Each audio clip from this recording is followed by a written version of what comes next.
என்ன ஆனாலும் திமுக, நாங்கெல்லாம் பரம்பரையா திமுக. என்னடா திமுக, என்ன திமுக? ஐயா நாகூர் ஹனீஃபா அவர்கள், அவரை பத்தி உங்களுக்கு தெரியுமா? அவர் பாடியதெல்லாம் 2 பாட்டு தான். ஒன்னு அல்லாவை பத்தி, இன்னொன்னு திமுகவை பத்தி. நீ இருக்கல 200 ரூபா ஊப்பி, உன்னை விட பெரிய ஊப்பி அவர் அந்த காலத்திலேயே. அவர்களுக்கு திமுக செய்த நன்மை என்ன பேசுவோமா? பாட்டு பாடின நாகூர் ஹனீஃபாவுக்கே அவங்க ஒன்றும் செய்யல. அந்த பாட்டை கேட்டு ஓட்டு போடுற உனக்கு என்னடா செய்ய போறானுங்க? சரி, வெக்கமா இருக்கு. எனக்கு தம்பி கூட சொன்னான், மிரட்டுறாங்க, இந்த ரோட்ல தானே நீ போகணும் அப்படின்னு மிரட்டுறாங்க. அவன் போற அரே ரோட்ல தான்டா நீயும் போகணும், அதை மனசுல வச்சுக்கிட்டு வேலை செய். அதான் நான் சொல்லி 200 ரூபாய்க்கு வேலை பார்க்குற உனக்கே அவ்வளவு விசுவாசம்னா, கொள்கைக்கும் கோட்பாடுக்கு வேலை பார்க்குறவங்க எவ்வளவு விசுவாசம் இருக்கு? வழக்கு நினைச்சு நாங்க பயப்படல. வழக்கு இது எந்த செக்ஷன்ல வருது எனக்கு தெரியும். நானே ஐஏஎஸ் படிச்ச வேண்டாம். முதல்ல ஐஏஎஸ் படிச்சு பொருளாதார சூழ்நிலைனால ஐஏஎஸ் தொடர முடியாம அதுக்கப்புறம் மாற்று வேலைக்கு போனேன். நானே ஐஏஎஸ் படிச்சு வந்தேன். ரைட் டு செல்ஃப் டிஃபென்ஸ், தற்காப்புக்கு என்ற சட்டத்தில் உரிமை இருக்கிறது. நீ அடிச்சா நான் திருப்பி அடிப்பேன்.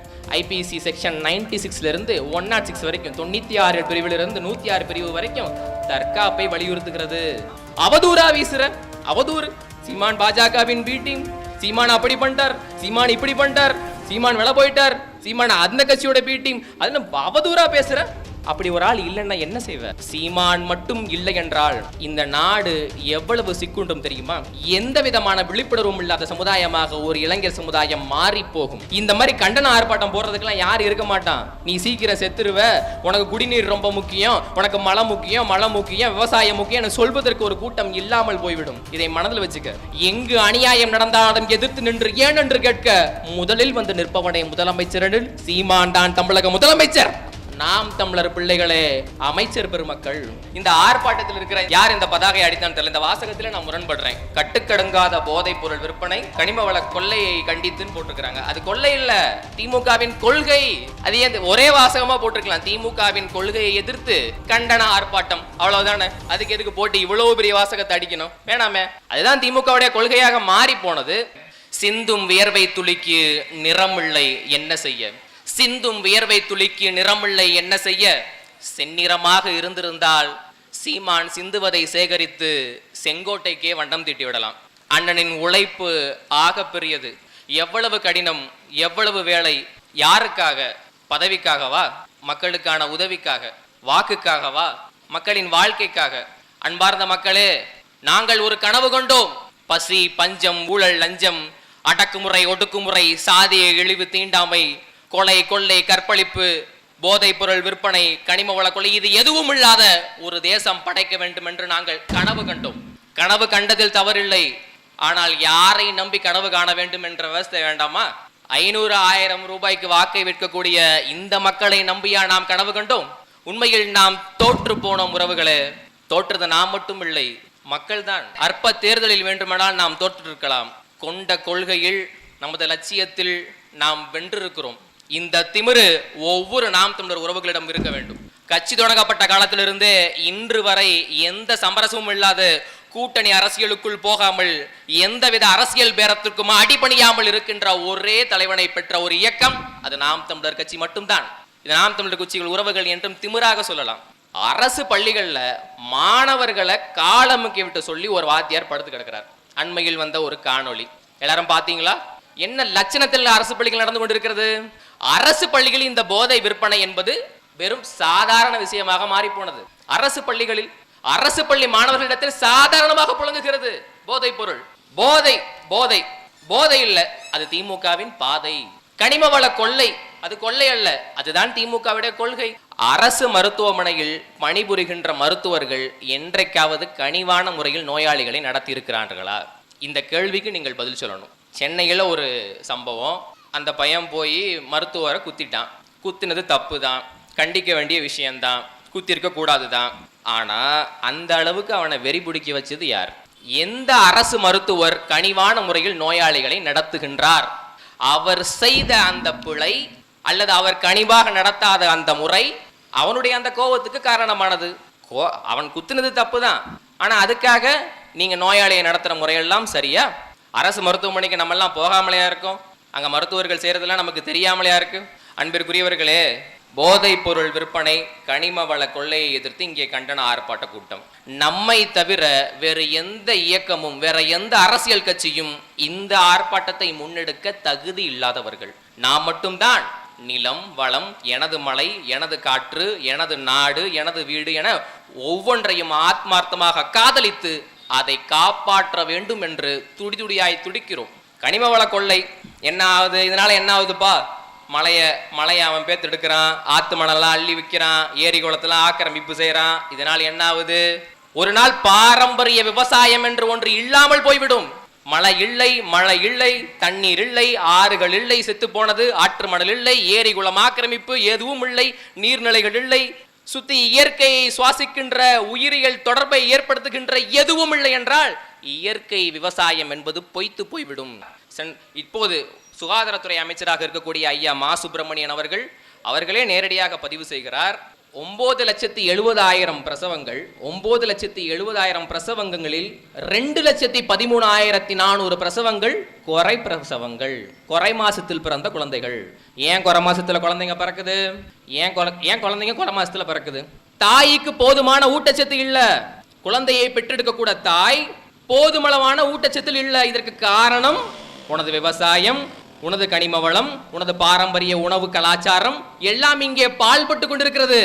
நீ உணவை விட்டு வெளியேறிட்ட, நீ சாப்பிட்றது உணவே இல்லை, ஸ்லோ பாய்சன், அவ்வளவுதானே. இன்னொரு விஷயமும் இருக்கு. 1000 குழந்தைகளில் 8 குழந்தைகள் பிறந்தவுடன் இறந்து விடுகின்றன. ஐயா மா சுப்பிரமணியன் சொன்ன தகவல். 1,00,000 குழந்தைகளில் 8,200 குழந்தைகள் இறந்து விடுகின்றன, பிறந்து இறந்து விடுகின்றன. காரணம் இந்த ஊட்டச்சத்து குறைபாடு. வருடத்திற்கு 10 லட்சம் குழந்தைகள் என வைத்துக் கொள்வோம். 82,000 குழந்தைகள் இறந்து விடுகிறார்கள். கொன்னது யாரு? கூட நின்னது யாரு? மக்களை நன்றாக சிந்தித்து பாருங்கள். இப்போ என்ன செய்ய முடியும்? உங்கள் கைகளில் இருந்த கடைசி வலிமை வாக்கு, அதையும் விட்டுவிட்டீர்கள். இனி என்ன செய்ய முடியும்? எங்கோ நடந்த குழந்தைகள் தானே, எங்கேயோ இருக்கிற 8,200 குழந்தைகள் தானே, நம் வீட்டு குழந்தைகளா, நம் தங்கைக்கா குறை மாசத்தில் குழந்தை பிறந்தது என நினைக்காதீர்கள்.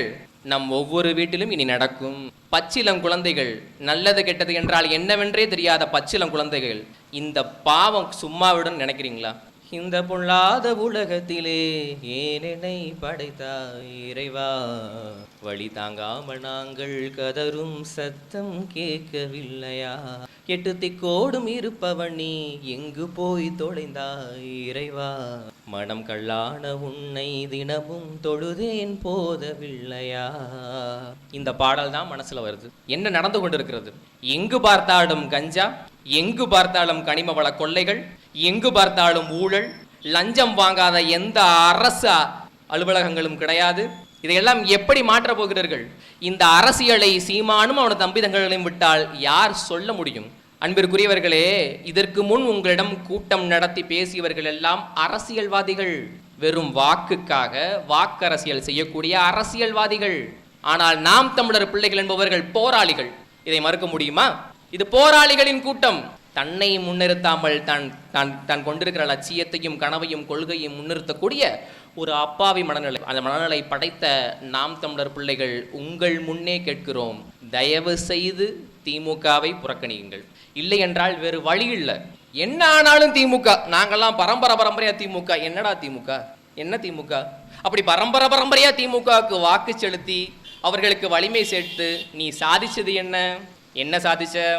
ஓடி வருகிறார் உதய சூரியன், அம்மாவை கேளுங்க அப்பையாவை கேளுங்க அப்படின்னு ஒரு பாட்டு. இந்த பாட்டை போட்டு அவனுக்கு ஓட்ட கேட்டு நாமளும் மாறி மாறி ஓட்ட போட்டு அந்த கதையெல்லாம் விடுவோம். அந்த பாட்டை பாடிய ஐயா நாகூர் ஹனீஃபா அவரை பற்றி உங்களுக்கு தெரியுமா? அவரை பற்றி பெரும்பாலும் இஸ்லாமிய சமூகத்தினருக்கு தெரிஞ்சிருக்கும், மற்றவர்களுக்கு தெரியாது. நான் சொல்கிறேன், இந்த பாட்டை பாடியவர் நாகூர் ஹனீஃபா அவர்கள். திமுகவின் கழக போராட்டங்களில் பங்கு பெற்று கட்சியை வளர்த்தெடுத்து சிறை சென்றவர் நாகூர் ஹனீஃபா. இந்த வரலாறு யாருக்கும் தெரியாது. சிறை சென்றவர், திமுகவின் கட்சியை வளர்ப்பதற்காகவே போராடி சிறை சென்றவர் நாகூர் ஹனீஃபா. திமுகவின் சின்னம் உதயசூரியனை பாட்டு மேல பாட்டா பாடி உலகெங்கும் கொண்டு போய் சேர்த்ததுல அவருக்கு மிகப்பெரிய பங்கு இருக்கு. உலகம் முழுவதும் உதயசூரியன் சின்னத்தை உலகம் முழுக்க அறிய செய்ததில் ஐயாவின் பங்கு ஆக பெரியது. அவர் பாடியதெல்லாம் 2 பாட்டு தான். ஒன்று அல்லாவை பத்தி, இன்னொன்று திமுகவை பத்தி. இந்த 2 பாடல்கள் தான். அவர் பாடிய அத்தனை பாடல்களுடைய சாராம்சங்களும் இந்த 2ல் அடங்கிவிடும். அப்படிப்பட்ட ஆக பெரிய, உன்னை விட நீ இருக்கல 200 ரூபா ஊப்பி, உன்னை விட பெரிய ஊப்பி அவர் அந்த காலத்திலேயே. அப்படிப்பட்ட பிதாமகன் அவர்களுக்கு திமுக செய்த நன்மை என்ன? பேசுவோமா? தெரிஞ்சுக்குவோமா? 1957 அறிஞர் அண்ணாதுரை அவர்கள் திமுகவினுடைய தலைவராக இருக்கிறார். 1957 ஒரு தேர்தல் வருது. எப்படியும் ஜெயிக்கவே முடியாதுன்னு நல்லா தெரியும். அந்த தேர்தலில் நாகூர் ஹனீஃபா அவர்களுக்கு நிற்பதற்கு வாய்ப்பு கிடைக்கிறது. நாகப்பட்டினம் தொகுதியில் தோற்கிறாங்க. 1950 விட்டுட்டா திரும்பி 2002, கிட்டத்தட்ட 50 ஆண்டுகள், 2002 வாணியம்பாடியில் ஒரு இடைத்தேர்தல் நடக்கிறது. அந்த இடைத்தேர்தலில் நாகூர் ஹனீஃபா போட்டி போட வாய்ப்பு கிடைக்கிறது. அதுலயும் போட்டி போடுறாரு. தோப்பாங்கன்னு தெரியும், கண்டிப்பா இவர் தோத்துருவாருன்னு தெரியும். தெரிந்தே அவருக்கு வாய்ப்பு வழங்கப்படுகிறது. அந்த வாய்ப்பு, அந்த நேரங்களில் தேர்தல் களத்துல நாகூர் ஹனீஃபாவை சந்தித்த நாஞ்சில் சம்பத் அவர்கள் ஒரு வார்த்தை சொல்றாங்க. என்ன மாமா, என்ன ஹனீஃபா மாமா, உங்களை கருணாநிதி குர்பானி கொடுக்க முடிவு பண்ணிட்டார் போல இருக்கு அப்படின்னு சொன்ன பதிவுகள்லாம் இருக்கு. நிஜமா, நான் சும்மா சொல்லல, உங்களை குர்பானி கொடுக்க முடிவு பண்ணாம போல இருக்கு அப்படின்னு சொல்லி சொன்ன பதிவுகள்லாம் இருக்கு. அதே மாதிரி நாகூர் ஹனீஃபா அவர்கள் அந்த தேர்தலில் தோற்கிறார். இன்னும் சொல்ல போட்டால் எவ்வளவு பெரிய அவமானம் தெரியுமா? ஒவ்வொரு சுற்றிலும் நாகூர் ஹனீஃபா பின்னடைவு, எந்த சுற்றிலும் நாகூர் ஹனீஃபா பின்னடைவு. அந்த தேர்தலில் அந்த வாக்கு எண்ணிக்கை மையத்திலிருந்து அவமானம் பட்டு, எல்லாம் பின்னடைவு நான் பார்த்த பிறகு அவமானப்பட்டு அங்கிருந்து நாகூர் ஹனீஃபா வெளியேறுகிறார். அவர்கள் மொழியில் சொல்ல போனால் சிறுபான்மையினர்கள், இஸ்லாமிய கிறிஸ்துவ மக்கள், சிறுபான்மையினர் பிரிவிலிருந்து ஒருவர் வலிமை மிக்க அதிகாரத்தில் வந்துவிடக் கூடாது என்பதற்காகவே கருணாநிதி தெரிந்தே தேடி தந்த அவமானம் அது. இதை மறுக்க முடியுமா? கடைசி வரை திமுகவிற்கு அல்ல கைகளாக மட்டும்தான் நீங்கள் இருக்க வேண்டுமே தவிர ஆட்சி அதிகாரத்தில் போக முடியாது. எந்த வலிமையும் உனக்கு கிடைக்காது. ஓம்புள்ள நான் கெஞ்சி கேட்கிறேன், விட்டுரு.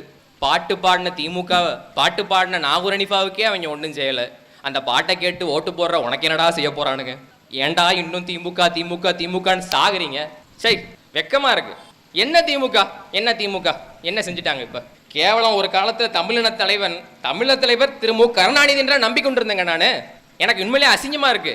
சீமான் என ஒருவன் இல்லை என்றால், நாம் தமிழர் கட்சி என்ற ஒருவன் இல்லை என்றால், தமிழின தலைவர் யார் என்று எனக்கு தெரியாமல் போயிருக்கும். இப்ப சொல்லுங்க, தமிழின தலைவர் யாரு? பிரபாகரன். சொல்லும் போதே எவ்வளவு திமிரா இருக்கு. தமிழின தலைவர் எனக்கு யார் என்று தெரியாமல் போயிருக்கும். சீமான் மட்டும் இல்லை என்றால் நான் தமிழன் என்றே தெரியாமல் போயிருக்கும். அதுதான் உண்மை. சாதியா மதமா பிரிஞ்சு கிடந்த சமுதாயத்தை மொழி இனமா ஒருங்கிணைச்சு நான் தமிழன் என்ற அந்தஸ்தை வழங்கியவன் சீமான் என்ற உண்மை புரிய வைத்தவன் சீமான். இதை மறுக்க முடியுமா? அவதூறா வீசுற அவதூறு. சீமான் பாஜகவின் பி டீம், சீமான் அப்படி பண்ணிட்டார், சீமான் இப்படி பண்ணிட்டார், சீமான் வெளில போயிட்டார், சீமான் அந்த கட்சியோட பி டீம், அது அவதூறா பேசுற. அப்படி ஒரு ஆள் இல்லைன்னா என்ன செய்வ? சீமானும் இல்ல. அன்பிற்குரியவர்களே, ஜனநாயகத்தில் ஒரு சமநிலை வேண்டும். ஆட்சி அதிகாரத்தில் இருக்கக்கூடியவர்கள் ஒரு புறம், தராசின் மறுபுறத்திலே அவர்களுக்கு எதிராக ஒரு ஆற்றல் வேண்டும், அவர்களுக்கு எதிராக ஒரு சக்தி வேண்டும். அதுதான் ஜனநாயகத்தின் சமநிலையை உருவாக்கும். தராசில் ஒரு பக்கம் ஏறிவிட்டது என்றால், தராசில் ஒரு பக்கம் வலிமையாய் தாழ்ந்து விட்டது என்றால், இன்னொரு பக்கம் அப்பாவி மக்கள் வழி இல்லாமல் செத்து போவார்கள். இதுதான் உண்மை. ஜனநாயகத்தின் ஒரு சமநிலை வேண்டும். எல்லாரும் திருட்டு போய மொத்தமா இந்த அரசியலில் முக்கிய இடத்த அனைவரும் திருடர்கள், ஒரே ஒரு உத்தமர்கள் இருக்கிறார்கள் என்று சொன்னால் அது நாம் தமிழர் பிள்ளைகள் மட்டும்தான். இதை மறுக்க முடியுமா? அவதூறா பரப்புற ஒரு மனுஷன் மேல அண்ணேன்னு சொன்ன அவதூறு பரப்புன. இப்ப நான் சொல்றேன், சீமான் என்னை பெற்றெடுக்காத தகப்பன். இப்ப என்ன செய்வ? நான் சொல்றேன், சீமான் என்னை பெற்றெடுக்காத தகப்பன். சீமான் மட்டும் இல்லை என்றால் இந்த நாடு எவ்வளவு சிக்குண்டும் தெரியுமா? எந்த விதமான விழிப்புணர்வும் இல்லாத சமுதாயமாக ஒரு இளைஞர் சமுதாயம் மாறி போகும். இந்த மாதிரி கண்டன ஆர்ப்பாட்டம் போடுறதுக்கெல்லாம் யாரும் இருக்க மாட்டான். நீ சீக்கிரம் செத்துருவ, உனக்கு குடிநீர் ரொம்ப முக்கியம், உனக்கு மலம் முக்கியம், விவசாயம் முக்கியம் சொல்வதற்கு ஒரு கூட்டம் இல்லாமல் போய்விடும். இதை மனதில் வச்சுக்க. எங்கு அநியாயம் நடந்தாலும் எதிர்த்து நின்று ஏன் என்று கேட்க முதலில் வந்து நிற்பவனே முதலமைச்சர். சீமான் தான் தமிழக முதலமைச்சர். நாம் தமிழர் பிள்ளைகளே அமைச்சர் பெருமக்கள். இதை மறுக்க முடியுமா? எங்க அநியாயம் நடந்தாலும் தட்டி கேட்கிறவன் தான் முதலமைச்சர். அதை விட்டுட்டு கல்யாணத்துக்கும் காது குத்துக்கும் வந்து நமக்கு காது குத்துறவன் இல்ல அமைச்சர். அதனை புரிஞ்சுக்கணும். முதல்ல அது இல்ல அமைச்சருடைய தகுதி. மக்களுடன் இருக்கணும், அதுதான் அமைச்சருடைய தகுதி. இந்த ஜனநாயகத்தில் ஒரு சமநிலை வேண்டும் நான் சொன்னேன்ல, ஜனநாயகத்தில் ஒரு சமநிலையே இல்லை. ஆட்சி அதிகாரத்தில் இருப்பவர்கள் எதிராக கேள்வி கேட்க எதிர்கட்சியாக எதிரி கட்சியாக செயல்பட ஒரு அமைப்பு இல்லை என்று சொன்னால் என்ன நடக்கும்? மக்கள் நடுத்தெருவில் நிறுத்தப்படுவார்கள், மக்களுடைய பகுதிகள் சூறையாடப்படும், மக்களுடைய செல்வங்கள் பொது சொத்துக்கள் அனைத்தும் சூறையாடப்படும், வீதிக்கு வீதி போராட்டங்கள் வெடிக்கும். அரசு இன்னொரு புரட்சி இலங்கையில் நடந்தது போல, பங்களாதேஷில் நடந்தது போல மக்கள் புரட்சி வெடிக்கும். அங்கங்கே கொளுத்துவான். அரசு கட்டடங்கள் எல்லாம் கொளுத்தப்படும், எல்லாம் தகர்க்கப்படும். நான் முதலமைச்சர் அவர்களுக்கு சொல்கிறேன், நீங்கள் காவல்துறையை வைத்து கட்டி காப்பதாக நினைக்கிற சட்ட ஒழுங்கு உண்மையில் எங்க அப்பா சீமான் போட்ட பிச்சை. இதை மறந்து விடக்கூடாது. அதெல்லாம் கவனம் வச்சுக்கிட்டு வேலை செய்யணும். நாம் தமிழர் கட்சி என்பது ஆட்சிக்கு வருகிறதோ இல்லையோ, ஆட்சிகள் இருக்கிறதோ இல்லையோ, அது ஒரு அத்தியாவசியான ஜனநாயக சக்தி என்பதை மறந்து விடக்கூடாது. இந்த திமுகவிற்கு யாரும் வாக்கு செலுத்தி வலிமை சேர்க்காதீர்கள், எங்களிடம் வாருங்கள். நீங்கள்லாம் மிரட்டுறீங்க, எல்லாரும் மிரட்டுகிறார்கள். எனக்கு தம்பி கூட சொன்னான், மிரட்டுறாங்க, இந்த ரோட்ல தானே நீ போகணும் அப்படின்னு மிரட்டுறாங்க. அவன் போற அரே ரோட்ல தான்டா நீயும் போகணும். அதை மனசுல வச்சுக்கிட்டு வேலை செய்ய. அதான் நான் சொல்லி, 200 ரூபாய்க்கு வேலை பார்க்குற உனக்கே அவ்வளோ விசுவாசம்னா, கொள்கைக்கும் கோட்பாடுக்கும் வேலை பார்க்குறவங்க எவ்வளோ விசுவாசம் இருக்கு. வழக்கு நினைச்சு நாங்கள் பயப்படல. வழக்கு இது எந்த செக்ஷன்ல வருது எனக்கு தெரியும். நானே ஐஏஎஸ் படிச்ச வேண்டாம். முதல்ல ஐஏஎஸ் படிச்சு பொருளாதார சூழ்நிலைனால ஐஏஎஸ் தொடர முடியாம அதுக்கப்புறம் மாற்று வேலைக்கு போனேன். நாட்டின் உச்சாணி கொம்புல இறையன்பு ஐஏஎஸ் ஆகப்பெரிய நேர்மையாளர். அங்க போனதுக்கு அப்புறமும் அரசியல்வாதிகள் பின்னால தான் இருக்க வேண்டியது இருக்கு. அப்புறம் எதுக்கு ஐஏஎஸ் படிக்கணும்னு மாற்றி வேற பணிக்கு போனேன். நானே ஐஏஎஸ் படிச்சு வந்தா ரைட் டு செல்ஃப் டிஃபென்ஸ், தற்காப்புக்கு என்ற சட்டத்தில் உரிமை இருக்கிறது. நீ அடிச்சா நான் திருப்பி அடிப்பேன். ஐபிசி செக்ஷன் 96 இருந்து 106 வரைக்கும், 96 பிரிவிலிருந்து 106 பிரிவு வரைக்கும் தற்காப்பை வலியுறுத்துகிறது. உங்களுக்காக நிற்கிற உங்கள் வீட்டு பிள்ளைகளை எக்காரணத்து கொண்டும் புறக்கணிக்காதீர்கள். எங்கள் இலக்கு ஒன்றுதான், அது இனத்தின் விடுதலை. விமர்சனங்களை உரமாக்கு, அது உன் லட்சியத்தை மரமாக்கு. எங்கள் இலக்கு ஒன்றுதான், அது இனத்தின் விடுதலை. நாம் தமிழர்.